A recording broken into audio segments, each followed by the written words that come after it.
चंदनपुर गांव में भोला नाम का एक गरीब किसान अपनी पत्नी और बेटे के साथ रहता था। उसके खेतों में जो भी अनाज होता उसी को बेचकर वो अपने परिवार का भरण पोषण कर रहा था। एक साल से बारिश न होने के कारण उसके परिवार का गुजारा करना मुश्किल होने लगा। सुनिए जी, अब घर में खाने का कुछ भी नहीं बचा है, राशन भी बस कुछ ही दिन चलेगा। क्या करें सुनीता, इस साल तो बारिश हो ही नहीं रही। लगता है इंद्र भगवान हम किसानों से नाराज हैं। बारिश का तो नामो निशान ही नहीं है। हाँ जी, पर ये बात हमारा पापी पेट तो नहीं जानता है ना, इसे तो भोजन देना ही होगा। हाँ सुनीता, तुम ठीक कह रही हो, पर चिंता ना करो, मैं कहीं न कहीं से खाने का कुछ इंतजाम कर ही लूंगा। आप किसी चीज का व्यापार क्यों नहीं शुरू कर देते हैं जी? अब सिर्फ खेती के भरोसे तो नहीं रह सकते ना, जो भला कुछ मुनाफा हो जाए व्यापार से। हाँ सुनीता, मैं भी यही सोच रहा हूँ, पर व्यापार करने के लिए पैसे चाहिए, और मैं पैसे लाऊंगा कहाँ से? क्यों ना आप जमींदार जी से कुछ रुपए उधार ले लो, और जब व्यापार में मुनाफा होगा तो लौटा देना। ठीक है सुनीता, मैं आज ही जमींदार के पास जाता हूँ। ऐसा बोलकर भोला जमींदार के पास पैसे उधार लेने के लिए चल पड़ता है। आओ आओ भोला, बोलो कैसे आना हुआ? जमींदार जी, मुझे पैसों की जरूरत है, क्या आप मुझे 1000 उधार दे सकते हैं? हाँ हाँ, क्यों नहीं भोला, जरूर देंगे। हमारा तो धंधा ही यही है, बस तुम 10% के ब्याज से हिसाब हर महीने पैसे देते रहना। आपका बहुत बहुत धन्यवाद जमींदार जी, आप बहुत ही दयालु हैं। हाँ, दयालु तो मैं हूँ भोला, पर ब्याज लेते समय मुझे जरा भी दया नहीं आती, इसीलिए समय पर ब्याज मिलते रहना चाहिए। ठीक है जमींदार जी, मैं आपको समय पर ब्याज देता रहूंगा। उसके बाद वो जमींदार भोला को 1000 रुपए उधार देता है। फिर पैसे लेकर भोला घर की तरफ चल पड़ता है।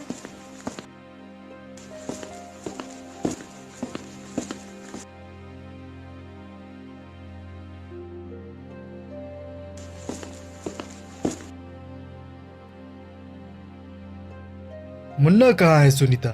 वो कहीं दिखाई नहीं दे रहा। हाँ, वो यही पास में बकरियां चरा रहा है। आप बताओ, उधर का काम बना जी? जमींदार जी ने पैसे दिए? हाँ सुनीता, पैसे तो मिल गए। अभी मैं घर के लिए राशन लेने जा रहा हूँ, वापस आकर किसी व्यापार के बारे में सोचता हूँ मैं।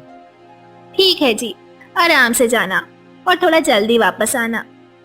ऐसा बोलकर रामू अपने घर का राशन लेने के लिए चला जाता है। वहीं दूसरी तरफ राजा के दरबार में एक आदमी राजा के पास आता है और कहता है, अनर्थ हो गया, अनर्थ हो गया महाराज। हमारे गांव के जंगल में एक शेर आ गया है और वो गांव की तरफ कभी भी आ सकता है। कृपया आप हमारी रक्षा करें महाराज, हमारी रक्षा करें। महाराज, आप निश्चिंत रहें, हम जल्द से जल्द उस शेर को पकड़ लेंगे। उसके बाद मंत्री अपने साथ कुछ सैनिकों को लेता है और उस शेर को पकड़ने के लिए जाने लगता है। मंत्री सीधे जंगल पहुंच जाता है जहां वो शेर सो रहा होता है। अरे बाप रे, ये तो बहुत खूंखार शेर लगता है यहाँ से जान बचाकर भागने में ही भलाई है। चलो भागो सैनिकों।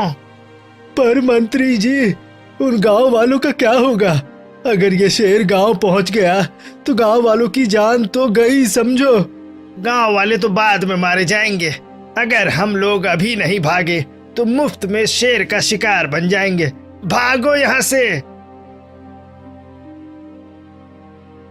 मंत्री ऐसा बोलकर अपने सैनिकों के साथ वापस राजमहल की ओर चला जाता है।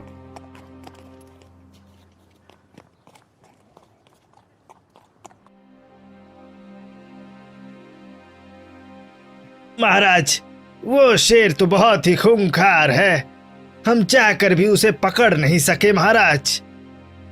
अरे ये आप क्या बोल रहे हैं मंत्री जी, आप तो बहुत बड़े कायर निकले।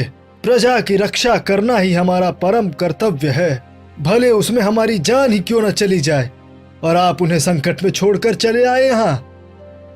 मुझे माफ कर दे महाराज, मैं उस शेर को देखकर डर गया था, पर आप चिंता न करें, वो शेर घने जंगल में है, इसीलिए वो आज गांव की तरफ नहीं आ सकता महाराज।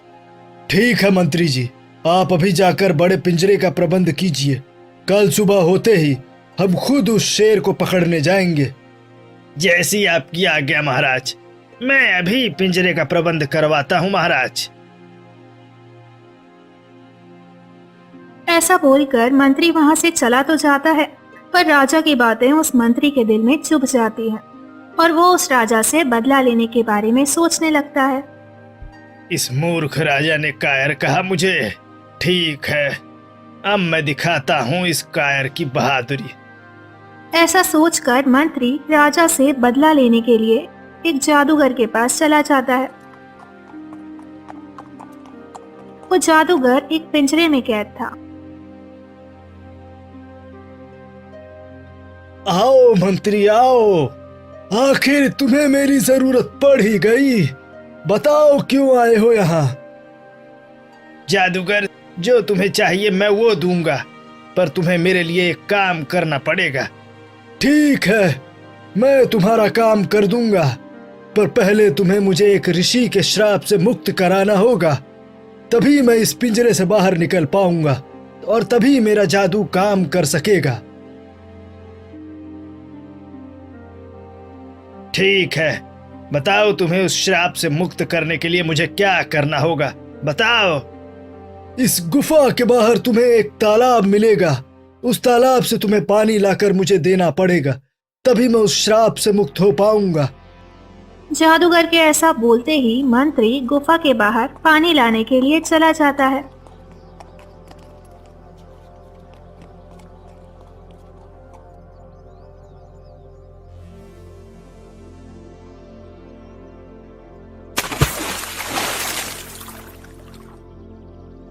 ये लो जादूगर, मैं पानी ले आया।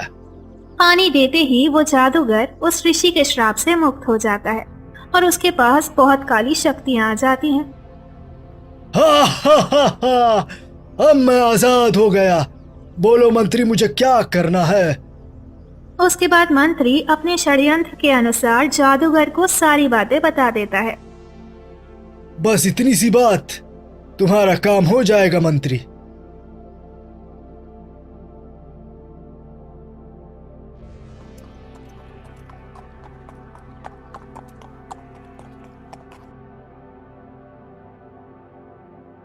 महाराज, कल मैं आपके साथ जंगल जाऊंगी। मैं अभी उस शेर को देखना चाहती हूँ। हम आपको जंगल नहीं ले जा सकते, वहां खतरा है। वैसे उस शेर को पकड़कर हम राजमहल हिलाएंगे। ठीक है महाराज, जैसी आपकी इच्छा। मैं राजमहल में ही देख लूंगी उस शेर को।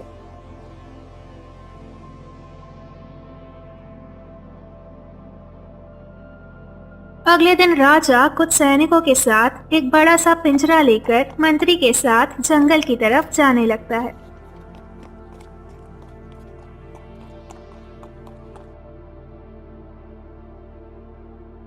बस यहीं रख दो इस पिंजरे को, देखते हैं आखिर वो शेर कैसे बचता है।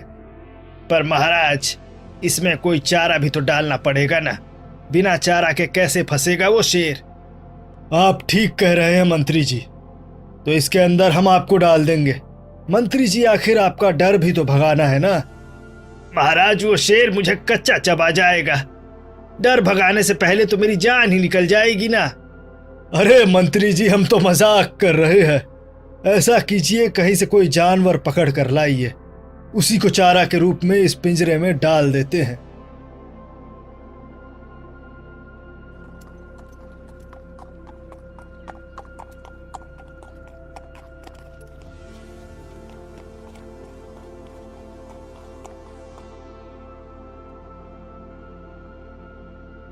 महाराज, पास में ही यहीं एक युवक कुछ बकरियां चरा रहा है। मैंने उससे एक बकरी मांगा तो वो कहने लगा कि वो सिर्फ राजा को ही अपनी बकरी देगा। अच्छा, ऐसी बात है, तो फिर चलिए उस युवक के पास ही चलते हैं। उसके बाद वो मंत्री राजा को अपने साथ लेकर जाने लगता है।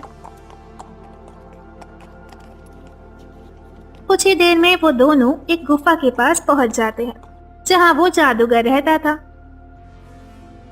ये आप मुझे कहाँ ले आए मंत्री जी? यहाँ तो एक गुफा है, बकरियां कहाँ है?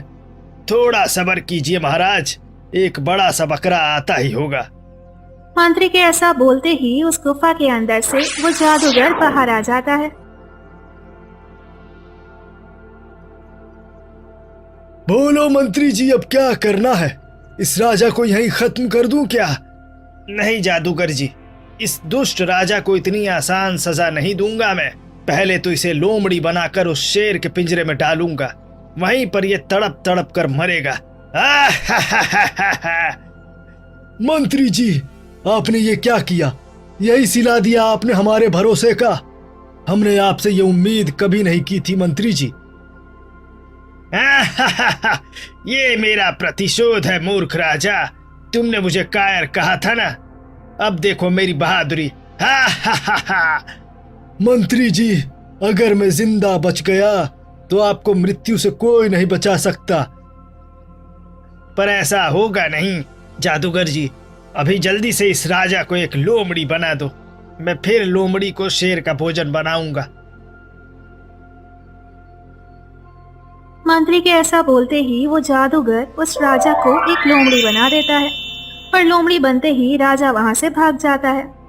उसके बाद मंत्री भी राजा को पकड़ने के लिए उसके पीछे जाने लगता है।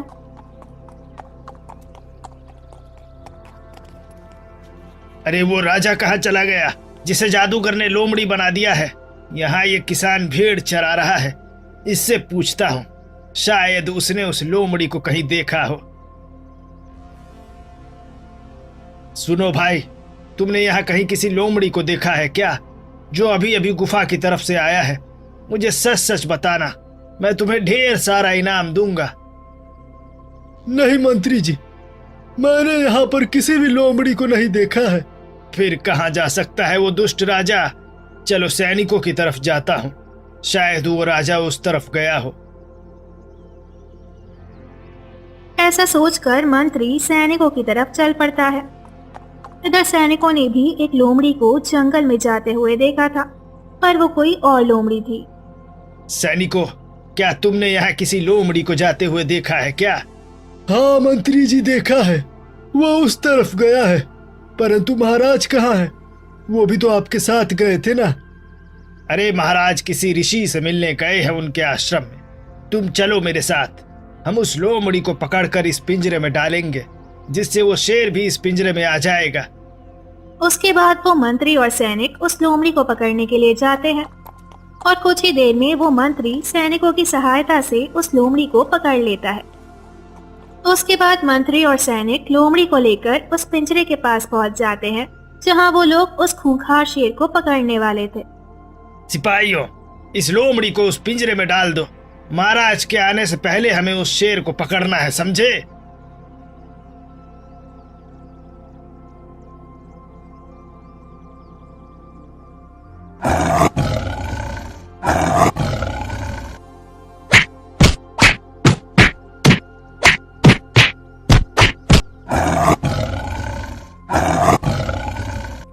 चलो अच्छा हुआ, राजा तो गया, अब मुझे इस राज्य का राजा बनने से कोई नहीं रोक सकता। सैनिकों, अब वो शेर को पिंजरे समेत राजमहल में ले चलो। उसके बाद मंत्री उस शेर को पिंजरे के साथ पकड़कर राजमहल ले जाता है। दूसरी तरफ वह राजा लोमड़ी भी उस भेड़ चराने वाले किसान के पास फिर से जाता है। सुनो भले पुरुष, क्या तुम मेरी मदद करोगे? अरे तुम एक लोमड़ी हो, फिर इंसानों की तरह बात कैसे कर सकते हो? मैं लोमड़ी तो हूँ, पर मैं इस राज्य का राजा हूँ। उसके बाद लोमड़ी के रूप में वो राजा उस भेड़ चराने वाले किसान को अपनी सारी बातें बता देता है। फिर वो किसान कहता है, पर महाराज, मैं आपको फिर से ठीक कैसे करूंगा? मुझे तो कोई जादू भी नहीं आता। तुम मुझे एक ऋषि के पास ले चलो, मैं तुम्हें उस ऋषि तक ले जाने का रास्ता दिखाता हूँ, बस तुम रास्ते में मेरी रक्षा करना। ठीक है महाराज, अब तो शाम होने वाली है, अभी तो हम घर चलते हैं, कल सुबह मैं आपको ऋषि के पास ले चलूंगा।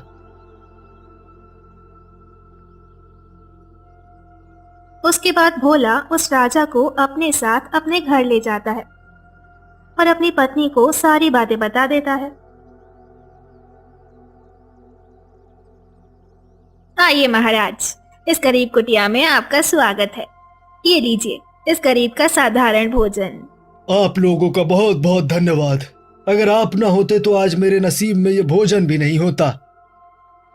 आप चिंता ना करें महाराज, सुबह होते ही सब कुछ ठीक हो जाएगा।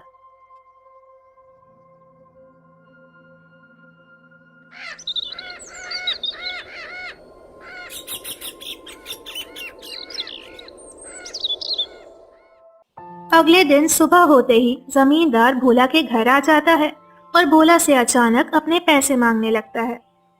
भोला, मुझे अचानक पैसों की जरूरत आ गई है। क्या तुम मुझे मेरे पैसे वापस कर दोगे? पर सेठ जी, वो पैसे तो खर्च हो गए, और वैसे भी आप तो महीने के अंत में पैसे लेने वाले थे ना। हाँ पता है मुझे, पर मुझे अभी पैसे चाहिए, नहीं तो मैं तुम्हारी सारी भेड़ें ले जाऊंगा। पैसे तो अभी नहीं है सेठ जी। ठीक है, आप मेरी भेड़ ले जाओ, और जब मैं आपको पैसे दे दूंगा तो आप मेरी भेड़ें लौटा देना। अब आए न सही रास्ते पर। मैं ले जाता हूँ इन भेड़ों को, पैसा वापस कर देना और भेड़ ले जाना। ऐसा बोलकर जमींदार अपने साथ ले जाता है। उसके बाद भोला भी उस लोमड़ी को लेकर ऋषि के पास जाने लगता है।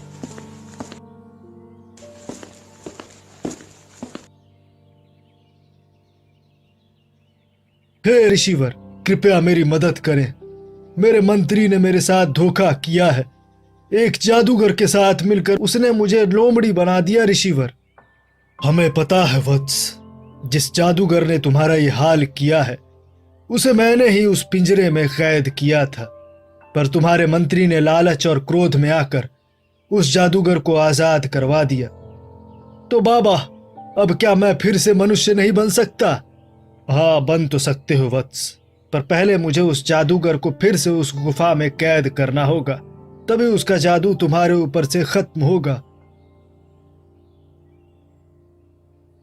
उसके बाद राजा और भोला उस ऋषि के पास उस गुफा की तरफ जाने लगते हैं जहाँ पर वो जादूगर रहता था। अरे मर गया मैं। अरे पागल राजा, तुम्हें यही साधु मिला था क्या? किसी और को पकड़ ले आता या अकेले ही आ जाता, मैं वैसे ही ठीक कर देता तुम्हें। ठीक तो कर देते, पर तुम्हें कैद करना अति आवश्यक है जादूगर, नहीं तो बाहर आकर पूरे राज्य में आतंक फैला दोगे तुम। ऐसा बोलकर वो ऋषि उस जादूगर को अपनी शक्तियों से फिर से उसी गुफा में पिंजरे में कैद कर देता है। जादूगर के कैद होते ही वो लोमड़ी फिर से राजा बन जाता है। आपका बहुत बहुत धन्यवाद बाबा। आपका ये एहसान मैं जिंदगी भर नहीं भूलूंगा। जिंदगी भर नहीं भूलूंगा बाबा, जिंदगी भर नहीं। मेरा नहीं राजन, इस गरीब का धन्यवाद करो जो आपको मेरे पास लेकर आया है, और हो सके तो इसका उद्धार कीजिएगा महाराज। हाँ बाबा, पर सबसे पहले मुझे उस गद्दार मंत्री का उद्धार करना है। ऐसा बोलकर राजा गुस्से में राजमहल की ओर चल पड़ता है।